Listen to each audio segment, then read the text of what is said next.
Doctor Mohammad Yunus কি পরিবর্তন আনছেন? সম্প্রতি তিনি বিমানবন্দরে এমন নতুন কিছু নিয়ম করেছে যাতে যাত্রীরা অনেক খুশি হয়ে গিয়েছে।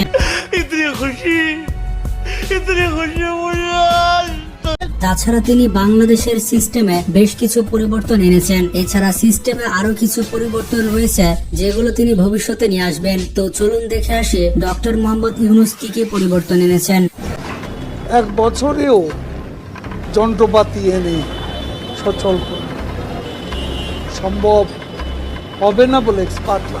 ৩৭ দিন বন্ধ থাকার পর কাল চলবে মেট্রো রেল। মধ্যরাত থেকে কমছে সব ধরনের জ্বালানি তেলের দাম, জানিয়েছে বিদ্যুৎ ও জ্বালানি উপদেষ্টা মোহাম্মদ ফাউজুল কবির খান।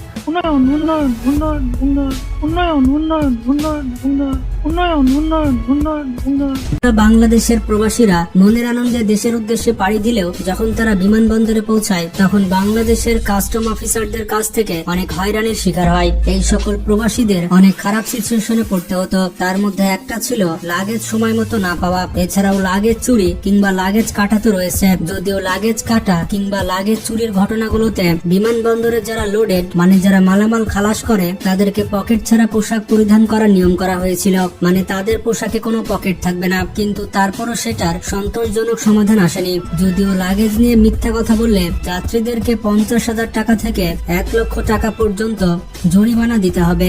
এই আইনের আওতায় নানা রকম ডিস্টার্ব করা হতো বিভিন্ন রকমের যাত্রীদের। কিন্তু এখন সেবার মানের যে সকল পরিবর্তন এসেছে তার মধ্যে উল্লেখযোগ্য হলো বিনা কারণে লাগেজ ভাঙলে বা কোনো কিছু চুরি হলে কর্মীদের বেতন থেকে সেই টাকা কাটা হবে। মিডিয়া রিপোর্টস থেকে জানা গিয়েছে যাত্রী সেবাতে আরো কিছু ইন্টারেস্টিং চেঞ্জেস এসেছে।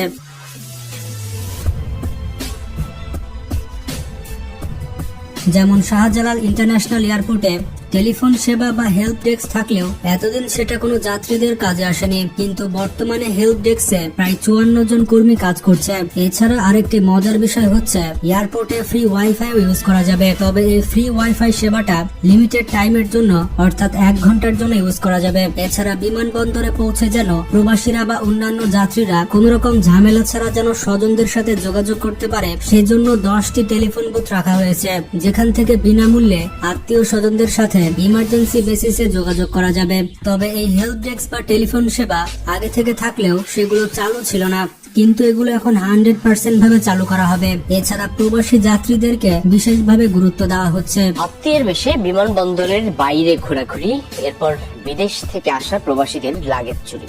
ঢাকা বিমানবন্দরে যাত্রীদের লাগেজ কেটে মোবাইল ফোন ও ঘড়ি সহ মূল্যবান সামগ্রী চুরির অভিযোগ চলছে।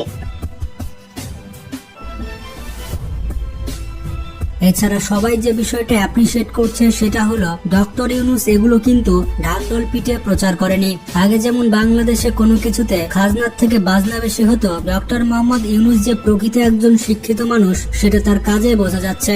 বন্ধুরা সবাই অবাক হয়ে যায় যখন এই ভিডিওটি সবার সামনে আসে, কারণ বাংলাদেশের মানুষ কখনো ইমাজিন করতে পারেনি যে একজন ভিআইপি এভাবে সিগন্যালে বসে থাকবে। ডক্টর মোহাম্মদ ইউনূস তার মার্সিডিজ A600 গার্ড গাড়িটি নিয়ে এভাবে সিগন্যালে দাঁড়িয়েছিল। মোহাম্মদ ইউনূস প্রধান উপদেষ্টা হওয়া সত্ত্বেও তিনি সিগন্যালে তার গাড়ি নিয়ে বসেছিলেন। এটা কিন্তু একটি নজিরবিহীন দৃশ্য। যদিও তার ভিআইপি প্রোটোকল ছিল এবং সেখানে অনেক সিকিউরিটি অ্যারেঞ্জমেন্ট ছিল, বাংলাদেশ নিরাপত্তা প্রোটোকল বিধি অনুযায়ী রাষ্ট্রপতি ও প্রধানমন্ত্রীর গাড়ি বহর চলাচলের সময় সড়কের এক পাশ খালি করে চলাচল করার নিয়ম রয়েছে। তাদের চলাচলের 15 মিনিট আগে থেকেই নির্দিষ্ট সড়কটির এক পাশ ফাঁকা করে সেখানে জনসাধারণের চলাচল বন্ধ করে দেওয়ার নিয়ম রয়েছে। যদিও এটি নিয়ম রয়েছে, কিন্তু এই বিষয়ে আমরা অনেক আগে জানতাম না, আর আমরা অনেকে এই বিষয়ে বিরক্ত হতাম। কিন্তু ডক্টর মোহাম্মদ ইউনূস নিজে সিগন্যালে বসে থাকেন, এটা দেখে অনেকে ডক্টর মোহাম্মদ ইউনূসকে অ্যাপ্রিসিয়েট করছে। এখানে খুবই ভালো বিষয় যে ডক্টর মোহাম্মদ ইউনূস সাধারণ মানুষের মতো চলাচল করছে, কিন্তু তার সিকিউরিটির বিষয়টাও মাথায় রাখতে হবে, কারণ ডক্টর মোহাম্মদ ইউনূসের পিছে কিন্তু অনেক মানুষ লেগে আছে। তাকে এখন সুরক্ষিত থাকতে হবে এবং পরবর্তীতে তার এই ভিআইপি প্রোটোকলটা অনুসরণ করা উচিত। এবার আসা যাক মেট্রো রেলের কাছে। মেট্রো রেলে যে ক্ষয়ক্ষতি হয়েছিল সেই ক্ষয়ক্ষতি সম্পর্কে এর আগে ওবায়দুল কাদের বলেছিল এই মেট্রো রেল ঠিক করতে প্রায় 1 বছর সময় লাগবে। তখন এমনও বলা হয়েছিল যে ক্ষয়ক্ষতি হয়েছে সেটা পুষাতে প্রায় 300 কোটি টাকা লাগবে। তবে পরবর্তীতে ভালো মতো অনুসন্ধান করে জানা যায় মেট্রো রেলে যে ক্ষয়ক্ষতি হয়েছে সেই ক্ষয়ক্ষতি পূরণ করতে 50 কোটি টাকা লাগবে। 50 কোটি টাকা হলেই এটি সম্পূর্ণ ঠিক হয়ে যাবে। বুঝতে পারছেন ওবায়দুল কাদের 50 কোটি দিয়ে ঠিক করতো আর বাকি 250 কোটি তার পকেটে পড়তো। এক বছরেও যন্ত্রপাতি এনে সচল সম্ভব হবে না বলে expert বলে। এবং আপনারা যেমনটা জানেন মেট্রো রেল কিন্তু চালু হয়ে গিয়েছে। শুধুমাত্র মিরপুর 10 এবং কাজীপাড়া স্টেশন বাদে বাকি স্টেশনগুলোতে মেট্রো রেল স্বাভাবিকভাবে চলাফেরা করবে।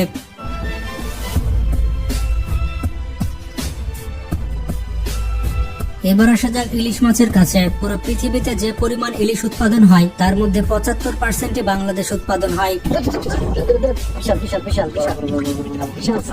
বাংলাদেশের মানুষেরা ইলিশ সহজে খেতে পারে না, সেখানে শেখ হাসিনা এই ইলিশগুলো দাদাবাবুদের পাঠাতেন। ইলিশের অনেক বেশি দাম হওয়ার কারণে সাধারণ মানুষ এটা ছুঁয়ে দেখতে পারত না। অন্তর্বর্তী সরকারের পানি ও মৎস্য উপদেষ্টা ফরিদা আক্তার বলেছিলেন, দেশের মানুষ ইলিশ পাবে না আর বিদেশে রপ্তানি হবে, এটা তো হতে পারে না।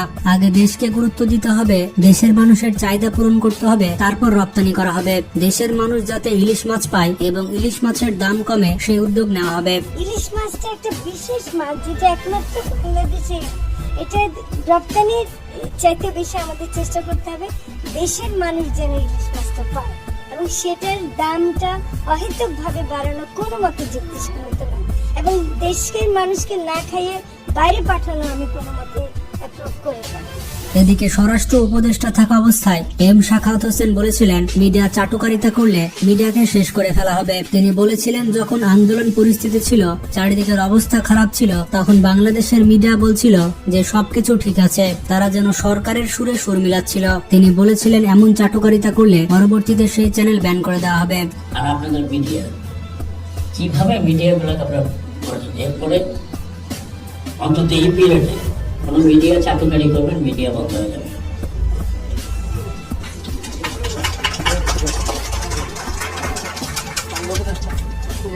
এক মিনিট, আমি আবার বলি, চাটুকারি মিডিয়া হবে, বন্ধ করে দেবো।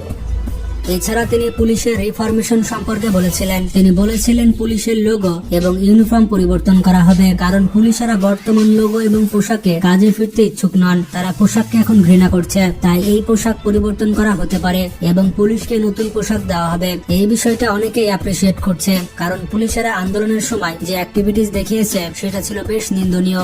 তাদের পোশাক যদি পরিবর্তন করা না হয়, তাহলে মানুষের মধ্যে তাদের যে অ্যাকসেপ্টেন্স রয়েছে সেটা ফেরানো অনেক কঠিন হয়ে যাবে। এছাড়া ইন্টারনেট উপদেষ্টা নাহিদ ইসলাম বলেছেন, ইন্টারনেট যখন তখন বন্ধ হবে না, আর ইন্টারনেটের স্পিড কখনোই সীমিত করা হবে না, কারণ ইন্টারনেট হচ্ছে মানবাধিকারের মতো একটা বিষয়। আন্দোলনের সময় যারা ইন্টারনেটের স্পিড কমিয়ে দিয়েছিল তাদেরকে বিচারের আওতায় নিয়ে আসা হবে। তো সব মিলিয়ে বাংলাদেশে ছোটখাটো কিছু পরিবর্তন হচ্ছে, আস্তে আস্তে এই পরিবর্তনগুলো বিশাল রূপ নেবে। অন্তর্বর্তী সরকার সামনে আরো বেশ কিছু পরিবর্তন করতে চলেছে। তো ভিডিওটি কেমন লাগলো সেটি কমেন্ট করে জানান। ভালো লাগলে বন্ধুদের সাথে শেয়ার করতে পারেন। ভালো থাকবেন, টেক কেয়ার।